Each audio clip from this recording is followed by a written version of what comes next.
الحمد لله رب العالمين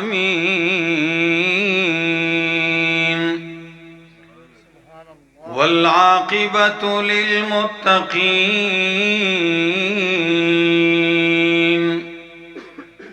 والصلاة والسلام على أشرف الأنبياء وإمام المرسلين وعلى آله وأصحابه وأهل بيته أجمعين. أما بعد فأعوذ بالله من الشيطان الرجيم.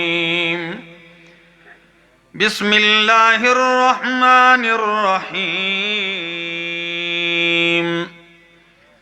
تنزيل الكتاب من الله العزيز الحكيم.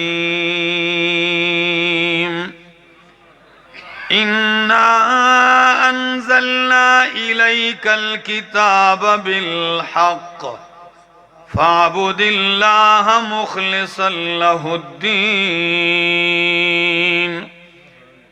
ألا لله الدين الخالص والذين اتخذوا من دونه أولياء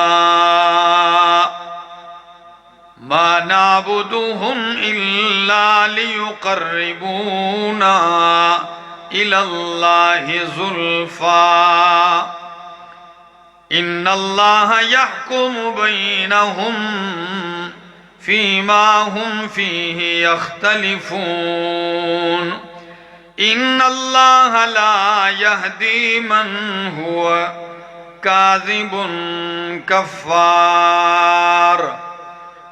سبحان ربك رب العزة عما يصفون وسلام على المرسلين والحمد لله رب العالمین.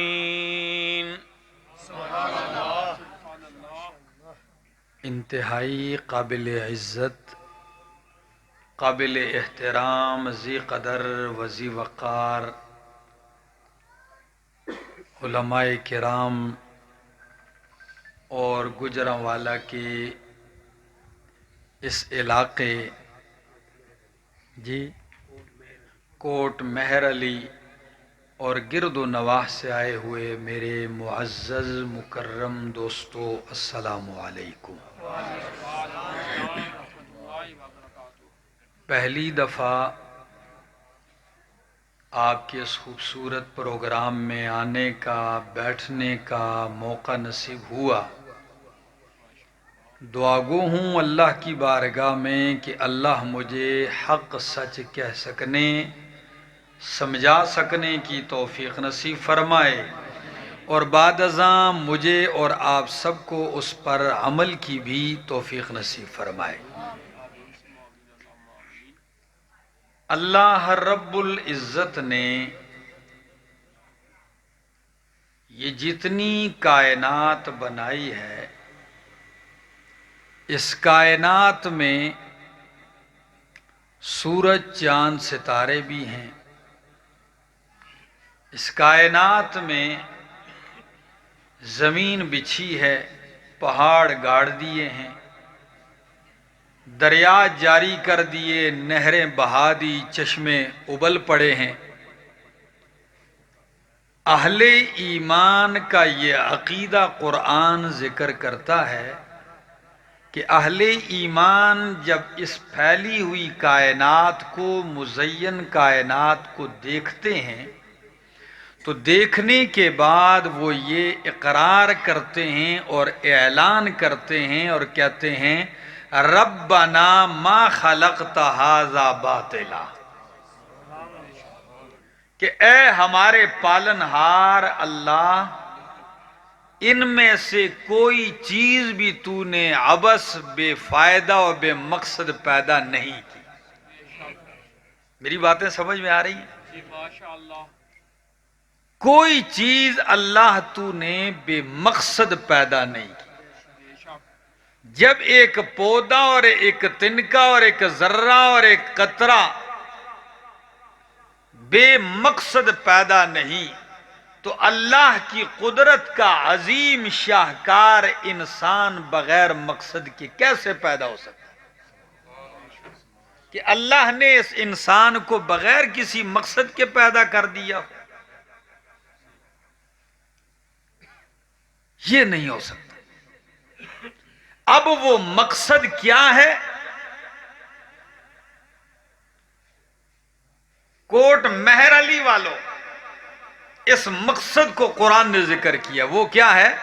وَمَا خَلَقْتُ الْجِنَّ وَالْإِنسَ إِلَّا لِيَعْبُدُونَ۔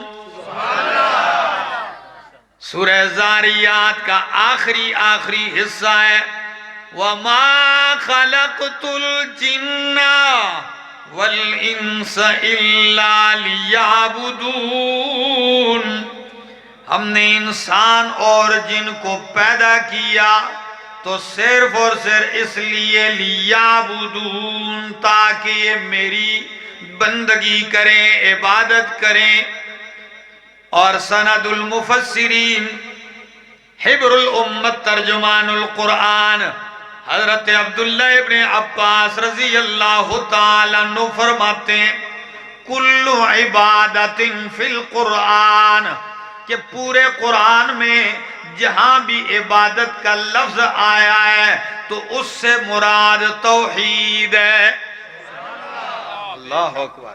تو مانا ہے ما خلقت الجن والانس الا لیعبدون، میں نے نہیں پیدا کیا انسان اور جنات کو الا لیعبدون، اے الا لیوحدون، مگر اس لیے کہ میری توحید کا اقرار کریں۔ اور یہ مقصد جب انسان پہچان لیتا ہے، اس مقصد کو جب انسان سمجھ لیتا ہے، اس مقصد پہ جب انسان آ جاتا ہے، پھر یہ انسان ساری مخلوق میں اشرف ہوتا ہے، پھر یہ انسان ساری مخلوق میں احسن ہوتا ہے، یہ اللہ کے ہاں مقام پا جاتا ہے۔ اور اگر اس بنیادی نقطے کو یہ انسان نہ سمجھے، پھر صورت میں تو انسان ہوتا ہے لیکن حیوان سے بھی زیادہ بدتر ہوتا ہے۔ قرآن اسی لیے تو کہتا ہے اولئک کالانعام بل ہم اضل، جنہوں نے اللہ کو نہیں پہچانا، اللہ کے حق کو نہیں پہچانا، اللہ کی توحید کو نہیں پہچانا، یہی لوگ حیوان ہیں، بلکہ ان سے بھی بدتر ہیں، گزرے ہوئے ہیں۔ مجھے یہاں پر بخاری مسلم کی ایک حدیث یاد آ گئی ہے، سنیے اور ایمان تازہ کیجئے۔ اللہ کے پاک پیغمبر صلی اللہ تعالی علیہ وسلم، صحابہ کی محفل لگی ہوئی ہے، آپ فرماتے ہیں پہلی امتیوں میں بنی اسرائیل میں ایک بندے نے بیل پر سواری شروع کی۔ کس پر؟ بیل پر۔ حالانکہ آپ دیکھتے ہیں کہ سواریاں عموماً لوگ گھوڑے پر، خچر پر، گدھے پر کرتے ہیں، وہ کس پہ سوار ہو گیا؟ بیل پر سوار ہو گیا۔ جب اس نے بیل پر سواری کی، بیل نے یوں چہرہ اوپر کی طرف موڑ کے کہا اِنَّا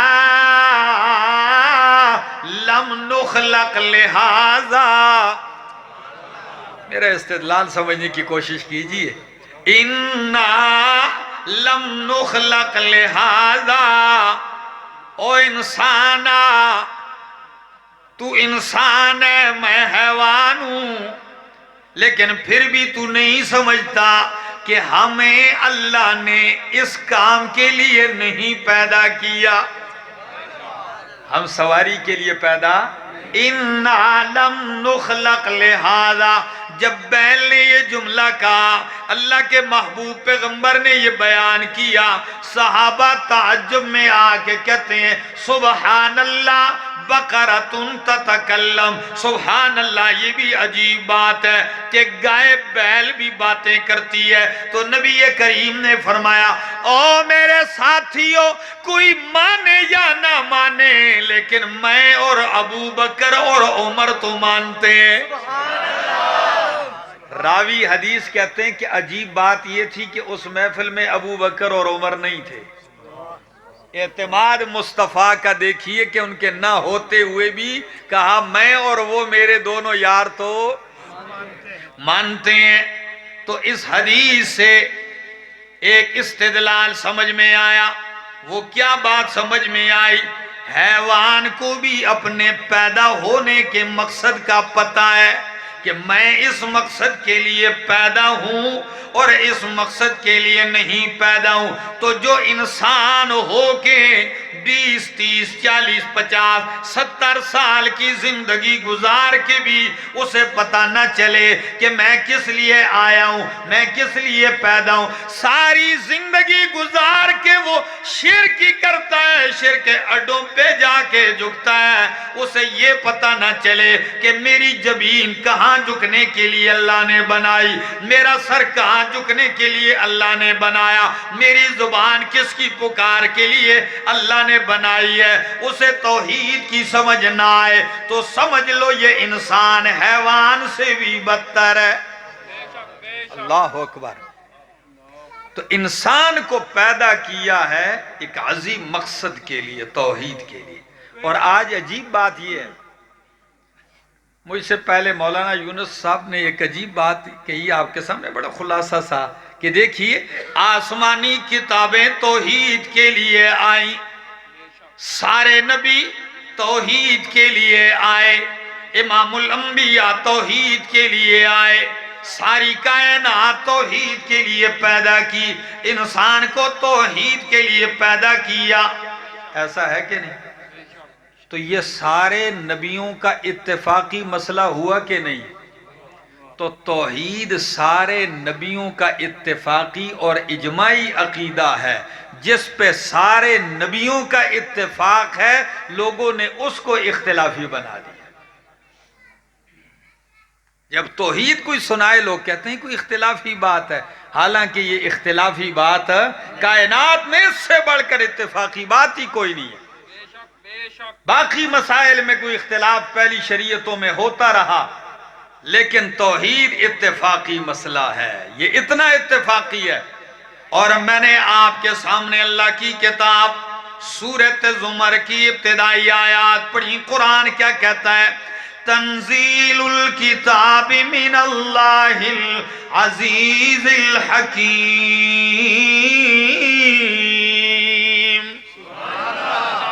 اتاری گئی ہے یہ کتاب، اتارا جانا کتاب کا من اللہ، اللہ کی طرف سے ہے، العزیز جو غالب ہے، زبردست ہے، الحکیم حکمتوں والا۔ اِنَّا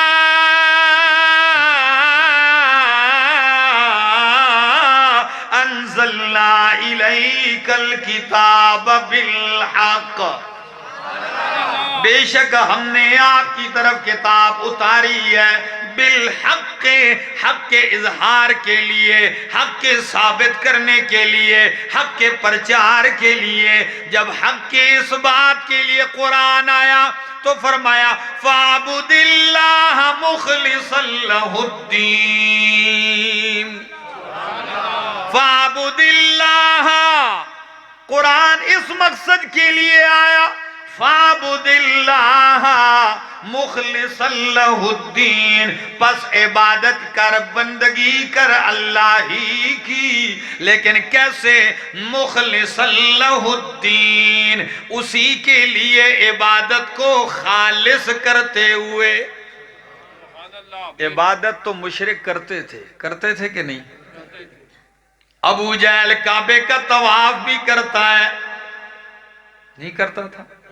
بہت بڑا حاجی بھی تھا، کعبہ بھی تعمیر کرنے والوں میں ہے، پھر حاجیوں کو ستوں بھی دینے والا، حاجیوں کو پانی بھی پلانے والا ہے، نمازیں بھی پڑھتے ہیں۔ آپ کہیں گے یہ کہاں ہے نمازیں پڑھتے ہیں؟ قرآن کہتا ہے مَا كَانَ صَلَاتُهُمْ عِنْدَ الْبَيْتِ إِلَّا مُكَاءً وَتَصْدِيًّا، نہیں ہے ان کی نماز عند البیت بیت اللہ کے پاس إِلَّا مُكَاءً وَتَصْدِيًّا، مگر سیٹیاں بجانا اور تالیاں پیٹنا۔ عام مفسرین اس کا معنی پتہ یہی کرتے ہیں، سیٹیاں بجانا اور مشرکوں کی یہ عبادت۔ تو اس وقت اگر آپ کو کچھ لوگوں کو دیکھو تو ان کی عبادت بھی یہی ہوتی ہے، وہ کہتے ہیں محفل سماع ہے، تالیاں بھی پیٹی جاتی ہیں، پوری ٹیم بیٹھی ہوتی ہے اور سیٹیاں بھی بجائی جاتی ہیں، اور ہمارے سادے سادے لوگ کہتے ہیں صبح صبح دا ٹائم ہے، نور پیر دا ویلا، قوالی شریف لا دیو، ہے کہتے ہیں کہ نہیں؟ تو اس میں کیا پیٹا جاتا ہے؟ پوری آپ دیکھو تالیاں پیٹی جاتی ہیں۔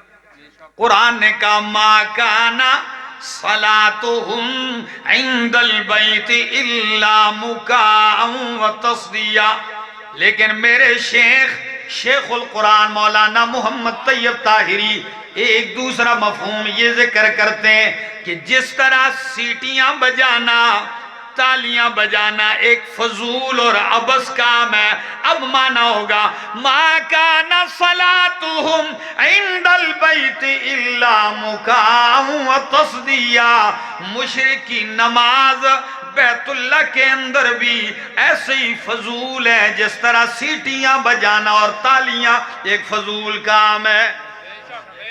بھلے وہ سجدہ بھی کرے، بھلے وہ ثنا بھی پڑھے، لیکن اگر مشرک ہیں تو جس طرح سیٹیاں بجانا، تالیاں پیٹنا عبث اور رائیگاں ہے، اس طرح مشرک کی عبادت بھی کیا ہے؟ رائیگاں اور ضائع ہے۔ تو قرآن کہتا ہے فَعْبُدِ اللَّهَ مُخْلِصًا لَهُ الدِّينَ، پس اللہ ہی کی بندگی کر، اللہ کے لیے دین کو خالص کرتے ہوئے۔ الا للہ الدین الخالص، الا کوٹ مہر علی والو، الا خبردار سن لو، للہ الدین الخالص، اللہ ہی کے لیے ہے خالص عبادت۔ خالص عبادت کس کے لیے ہے؟ اللہ ہی کے لیے۔ بار بار ادھر لفظ آیا مخلصاً اور دین الخالص، اور اسی بات کا اعادہ آپ سورۃ فاتحہ میں بھی کرتے ہیں، ایاک نعبد ایاک نعبد و ایاک نستعین۔ کیا معنی ہے؟ اللہ ہم خاص تیری ہی عبادت کرتے ہیں، خالص تیری ہی عبادت کرتے ہیں، اور خاص تجھ ہی سے مدد مانگتے ہیں۔ یہ نہیں نماز میں ایاک نعبد و ایاک نستعین سلام پھیرتے ہی فلانا مدد، فلاں مدد، فلاں مدد۔ نماز میں ایاک نعبد و ایاک نستعین پھر نہیں دیکھا کہیں اونچی قبر نظر آگئی وہاں جو گیا، کہیں جھنڈی لہراتی ہوئی نظر آگئی وہاں سر جھکا دیا، کہیں کوئی مرا زندہ نظر آگیا وہاں جا کے سر جھکانے لگ گیا۔ نہیں نہیں، بلکہ ہم تو یہی کہتے ہیں کافی ہے اللہ سب کی حاجت روائی کے لیے، کافی ہے اللہ سب کی حاجت روائی کے لیے، امام ولی نبی پیغمبر ہیں فقط رہنمائی کے لیے۔ نماز میں پڑھتے ہو ایاک نعبد و ایاک نستعین، پھر بھی پھرتے ہو در بدر مشکل کشائی کے لیے۔ یہ کیسی عبادت ہے؟ فرمایا الا للہ الدین الخالص، اللہ ہی کے لیے ہے دین خالص۔ یا دین سے مراد عبادت ہے، اسی کی پکار خالص ہے، اسی کے لیے دین خالص ہے، کیونکہ اللہ ملاوٹ والی عبادت قبول کرتا۔ جب وہ تمہارے برتن میں دودھ ملاوٹ والا نہیں ڈالتا تو تم سے عبادت بھی ملاوٹ والی منظور۔ ان لکم فی الانعام لعبرہ نسقیکم مما فی بطونہ من بین فرث ودم لبنا خالصا سائغا للشاربین۔ اللہ اکبر۔ ایک واقعہ یاد آ گیا، امیر المومنین حضرت عمر رضی اللہ تعالیٰ عنہ۔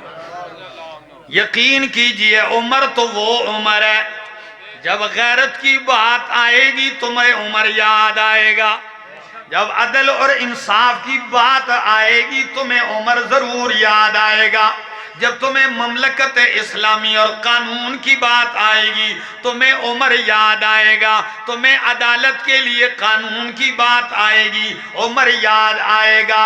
عمر اور کہوں اگر توحید پہ غیرت کی بات آئے گی تو بھی عمر یاد آئے گا۔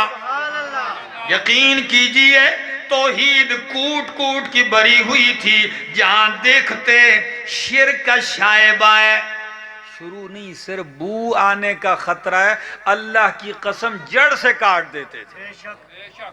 کبھی آپ نے غور کیا کوٹ مہر علی والوں کہ کعبۃ اللہ کا طواف کرتے ہو، اللہ ہم سب کو نصیب فرمائے، جاتے ہو حجر اسود دیکھا ہے کہ نہیں؟ بالکل کونے میں لگا ہوا ہے۔ سارے حاجی، سارے طواف کرنے والے معتمرین سعادت سمجھتے ہیں کہ اسے ہاتھ لگا لیں، بوسہ دے دیں، کیونکہ جنت سے آیا ہوا پتھر ہے، اور یہ حجر اسود نہیں بلکہ حجر ابیض تھا، یہ کالا نہیں تھا، یہ سفید تھا۔ تو کالا کس سے ہوا؟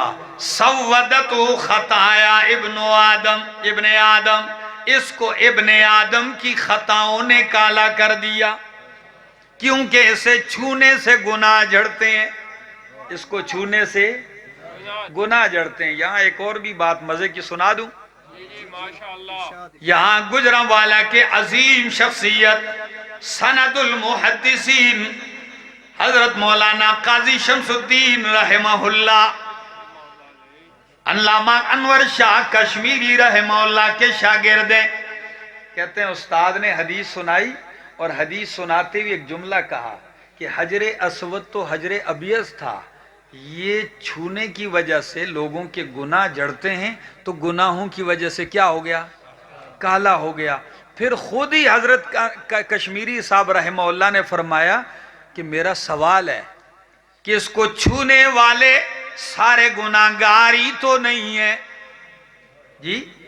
اگر اس کو گناہگار چھوتے ہیں یہ سیاہ ہوتا ہے تو اس کو تو شب زندہ دار اور روزے دار اور پرہیزگار بھی چھوتے ہیں، تو گناہوں کا اثر ہوتا ہے تو نیکی کا اثر کیوں نہیں پڑتا؟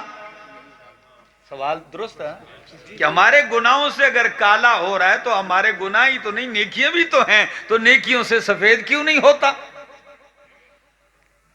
تو سوال اٹھایا، پھر خود ہی جواب بھی دیا۔ وہ جواب دیا لیکن میرے قاضی شمس الدین کا جواب سنو گے جھوم جاؤ گے۔ کیا کہتے ہیں؟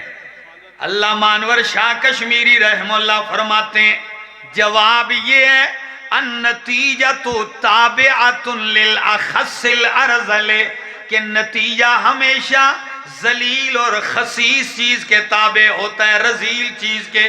ایک مندود ہو لیکن اگر ایک چھٹاکی بھی پیشاب مل جائے تو سارا گندا ہو جاتا ہے، ایسا ہے کہ نہیں؟ حالانکہ دودھ من ہے اور گندگی چھٹاکی ہے، تو چھٹاکی کو غلبہ دے دیا کیونکہ گندگی ہے، گندگی غالب کر دی۔ یہ جواب دیا، قاضی شمس الدین رحمہ اللہ کہنے لگے حضرت جی جواب یہ نہیں ہے، جواب یہ نہیں بنتا۔ نے کہا قاضی صاحب آپ بتائیں جواب کیا بنتا ہے پھر؟ فرمایا جواب حدیث کے اندر موجود ہے۔ اللہ سمجھ جیسے چائے دے دے نا، فرمایا حدیث کے اندر موجود ہے۔ فرمایا وہ کیسے ہے؟ فرمایا الفاظ بتلا رہے کہ اس کو چھونے سے گناہ جھڑتے ہیں، تو گناہوں کی وجہ سے یہ کالا ہو گیا، تو میرا شیخ، میرا استاد اس کو چھونے سے اس پہ جو چیز جھڑتی ہے اثر بھی اسی کا ہوگا کہ اس کو چھونے سے گناہ جھڑتے ہیں، نیکیاں نہیں جھڑتی۔ پتہ نہیں سمجھے کہ نہیں سمجھے؟ اس کو چھو تو کیا جڑتا ہے؟ گناہ جڑتے ہیں، تو اثر گناہوں کا اس لیے ہوتا ہے، اس کو چھونے سے انسان سے نیکیاں تو ساتھ ہی لگی رہتی ہیں۔ اللہ اکبر۔ تو امیر المومنین طواف کرتے ہیں بیت اللہ کا، حجر اسود کے پاس آتے ہیں، کیا کہتے ہیں؟ سارے لوگ دیکھ رہے ہیں، فرماتے ہیں انی عالم انکا حجرن، او حجر اسود اچھی طرح جانتا ہوں تو ایک پتھر ہے۔ کیا ہے؟ تو ایک پتھر ہے، لا تنفع ولا تضر، نہ تو نفع دے سکتا ہے اور نہ ہی تو نقصان دے سکتا ہے۔ تو کوٹ مہر علی کے میرے توحیدی جوانوں، بزرگوں، جہاں تک میری آواز جا رہی ہے سننے والوں، توحید کے پرستاروں، توحید سے محبت کرنے والوں، جب جنت سے آیا ہوا پتھر، کعبۃ اللہ میں لگا ہوا پتھر، انبیاء اولیاء کا چوما ہوا پتھر نفع اور نقصان کا مالک نہیں ہے، تو میرے پاکستان کی قبروں پہ رکھا ہوا پتھر بلا نفع اور نقصان کا مالک ہو سکتا ہے؟ بولو نہیں ہو سکتا۔ بے شک بے شک۔ نعرہ تکبیر، حاجت روا مشکل کشا، حاجت روا مشکل کشا، مسلک حق جمعیت اشاعت و توحید و سنت۔ انکا لا تنفع ولا تضر، نہ تو نفع دے سکتا ہے اور نہ تو نقصان دے سکتا ہے۔ اللہ اکبر۔ نفع نقصان نہیں دے سکتا۔ چھوتا تجھے کیوں، بوسا تجھے کیوں دیتا ہوں؟ فرمایا لولا رأیت رسول اللہ یقبلک ما قبلتک، اگر میرے محبوب پیغمبر نے تجھے نہ چوما ہوتا میں تجھے کبھی بھی نہ چومتا۔ عقیدہ میرا وہی ہے کہ نفع نقصان کا مالک کون ہے؟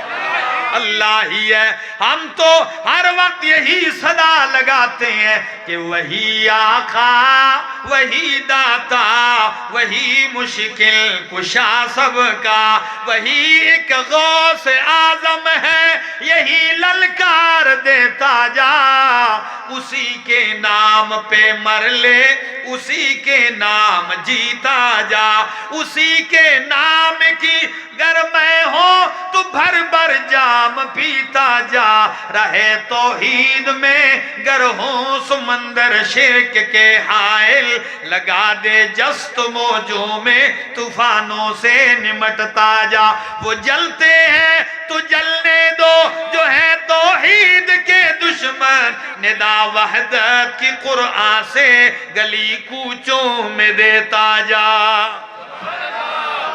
اس کی پرواہ نہیں کرنی، ہمیں رب کا قرآن سنانا ہے۔ تو میں کہہ رہا تھا الا للہ الدین الخالص، عبادت اور دین صرف اللہ ہی کے لیے خالص ہے۔ اللہ اکبر۔ تو فاروق اعظم قربان جاؤں، یہ حجر اسود کے ساتھ معاملہ ہے۔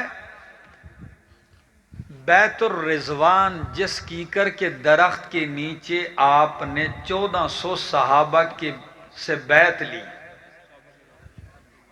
اور پورے قرآن میں اس کے متعلق اللہ نے یہ آیت اتاری لَقَدْ رَضِيَ اللَّهُ عَنِ الْمُؤْمِنِينَ اِذْ يُبَايِعُونَكَ تَحْتَ الشَّجَرَةِ، اس درخت کے نیچے آپ کے ہاتھ پر جنہوں نے بیعت کی اللہ سب سے کیا ہو گیا؟ راضی ہو گئے. اللہ اکبر. اس درخت کی کیا حیثیت اور کیا مقام ہوگا قرآن میں ذکر آ گیا. لیکن جب فاروق اعظم رضی اللہ تعالیٰ عنہ کا دور آتا ہے، دیکھا کچھ لوگ آتے جاتے ہیں اور نیچے ڈیرے لگاتے جا رہے ہیں، آتے ہیں بیٹھتے ہیں. یہ ہجوم شروع ہو گیا. فاروق اعظم رضی اللہ تعالیٰ عنہ شرک کے رموز کو جاننے والے کہنے لگے آج تو بیٹھتے ہیں، کل چکر شروع ہو جائیں گے، پرسوں یہاں جھنڈیاں کپڑے لٹکتے جائیں گے، پھر کون روکے گا ان کو؟ آپ نے کہا جا کے راتوں رات اس درخت کو جڑوں سے اکھیڑ کے رکھ دیا. کہو سبحان اللہ. یہ فاروق اعظم نے کیا تھا، اس لیے آپ نے سبحان اللہ کہہ دیا. اگر اس دور میں کوئی کرتا تو پورا ملک کھڑا ہو جاتا اس کے خلاف. گستاخ آ گیا، یہ تو توہین کر دی ہے. لیکن ہر چیز توحید کے راستے میں رکاوٹ آنے والی چیزوں کو بنیادوں سے اکھیڑا جا رہا ہے. فرمایا الا للہ الدین الخالص، اللہ ہی کے لیے ہے پکار خالص، دین خالص. قرآن کہتا ہے یہ تو اللہ نے توحید کا نظریہ پیش کیا، اس کے مقابلے میں مشرک کا کیا نظریہ ہے؟ قرآن کہتا ہے والذین اتخذوا من دون اللہ اولیاء، وہ لوگ جنہوں نے اللہ کے سوا اور کارساز بنا رکھے ہیں. کیا بنا رکھے ہیں؟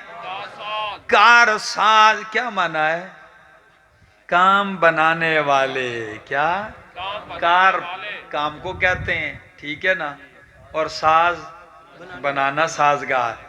تو کارساز یعنی کام بنانے والے انہوں نے اللہ کے سوا بنا رکھے. کیا کہتے ہیں وہ؟ ان کے بارے میں خالق ہونے کا، مالک ہونے کا نظریہ نہیں رکھتے، بلکہ وہ کیا کہتے ہیں؟ ما نعبدهم الا ليقربونا الى الله زلفى. راستہ خالص. پھر دوسروں کا نظریہ بھی پیش کیا کہ مشرک آخر کیا کہتا ہے، اس کا بھی فلسفہ تو سمجھو. تو فرمایا وہ کہتے ہیں ما نعبدهم الا ليقربونا الى الله زلفى، ہم ان کی عبادت نہیں کرتے الا مگر اس لیے لیقربونا الی اللہ زلفیٰ، مگر اس لیے تاکہ یہ ہمیں اللہ کے عام مرتبے درجے میں قریب کر دیں. امام ابن جریر معنی کرتے ہیں زلفیٰ کا الا لیقربونا الی اللہ زلفیٰ اے درجتاً و منزلتاً ولیشفعوا لنا فی حاجاتنا. وہ کہتے ہیں ہمیں اللہ کے قریب کر دے. معلوم ہوتا ہے مشرک بھی قریب ہونا کس کے چاہتا ہے؟ ہاں، وہ بھی قرب اللہ ہی کا تلاش کر رہا ہے. راستہ غلط کر گیا ہے. کیا؟ راستہ غلط کر گیا. وہ بھی کہتے ہیں ما نعبدهم الا لیقربونا الی اللہ زلفیٰ، وہ بھی اللہ کا قرب چاہتا ہے. اور کبھی قرآن کہتا ہے سورۃ توبہ فرمایا، سورۃ یونس میں فرمایا، کہتے ہیں ہؤلاء شفعاؤنا عند اللہ، ہم جو ان کی عبادت کر رہے ہیں کس لیے؟ ہؤلاء شفعاؤنا اللہ، یہ اللہ کے ہاں ہمارے سفارشی ہیں. تو اب آپ سے پوچھتا ہوں کہ مکے کا مشرک 360 اور 65 بتوں کو بھی وسیلہ ہی تو سمجھ رہا تھا. وہ بھی تو اللہ کا قرب حاصل کرنے کے لیے ان کو کیا سمجھ رہا تھا؟ خالق مالک تو وہ ان کو نہیں سمجھتا تھا، خالق کس کو سمجھتا تھا؟ آئیے ذرا یہ میرے سامنے اللہ کا قرآن ہے، 18واں پارہ ہے اور سورت کا نام سورت المومنون ہے۔ قرآن کہتا ہے میرا پاک پیغمبر وَلَئِن سَأَلْتَهُمْ، اگر تو ان سے پوچھے مکے کے مشرکوں سے، اگر مکے کے مشرک سے آپ پوچھیں، کیا پوچھیں؟ فرمایا کہ آسمان و زمین کو کس نے پیدا کیا ہے؟ تو لَيَقُولُنَّ اللَّهُ، سارے کہیں گے کہ اللہ ہی نے پیدا کیا ہے۔ آگے فرمایا اگر آپ ان سے پوچھیں قُلْ مَن رَّبُّ السَّمَاوَاتِ السَّبْعِ وَرَبُّ الْعَرْشِ الْعَظِيمِ، میرا پیغمبر اگر آپ ان سے پوچھیں ساتوں آسمانوں کا رب کون ہے، عرش عظیم کا رب کون ہے، سَيَقُولُونَ لِلَّهِ، تو سارے کہیں گے کہ آسمان و زمین کا رب، عرش عظیم کا رب اللہ ہے۔ سین لگایا ہے، کیا؟ یقولون نہیں کہا، سیقولون۔ یہ سین کیوں لگا ہے؟ یعنی اے بلا تجشم فکر، فکر اور سوچنے کی بھی ضرورت نہیں۔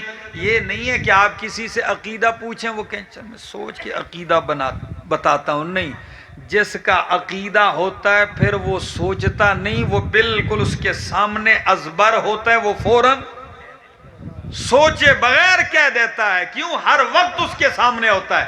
تو مشرک بھی اگر آپ پوچھیں آسمان و زمین عرش عظیم کا رب کون ہے تو وہ بھی بغیر سوچے بغیر فکر دوڑائے فوراً کہے گا للہ، کہ رب کون ہے؟ اللہ ہی کی ملکیت ہے آسمان و زمین۔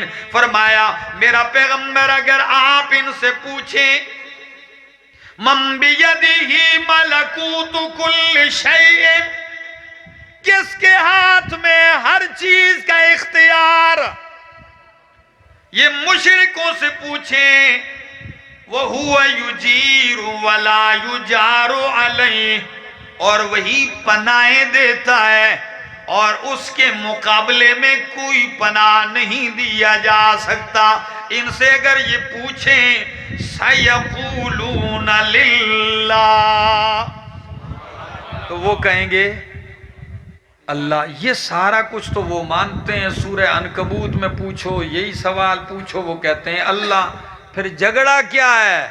وہ جھگڑا ان کا یہ ہے کہ الہ ایک نہیں ہے، حاجت روا ایک، حاجتیں جس طرح اللہ پوری کرتا ہے یہ باقی بھی اللہ نے ان کو بھی کچھ نہ کچھ اختیارات سونپے ہوئے ہیں، یہ بھی شراکت دار ہے۔ اور اسی جھگڑے کا ذکر قرآن کرتا ہے کہ جب پیغمبر ان سے کہتے کہ لا الہ الا اللہ تو وہ کہتے ہیں اجعل الالہۃ الہا واحدا، اجعل الالہۃ الہا واحدا ان ھذا لشیء عجاب۔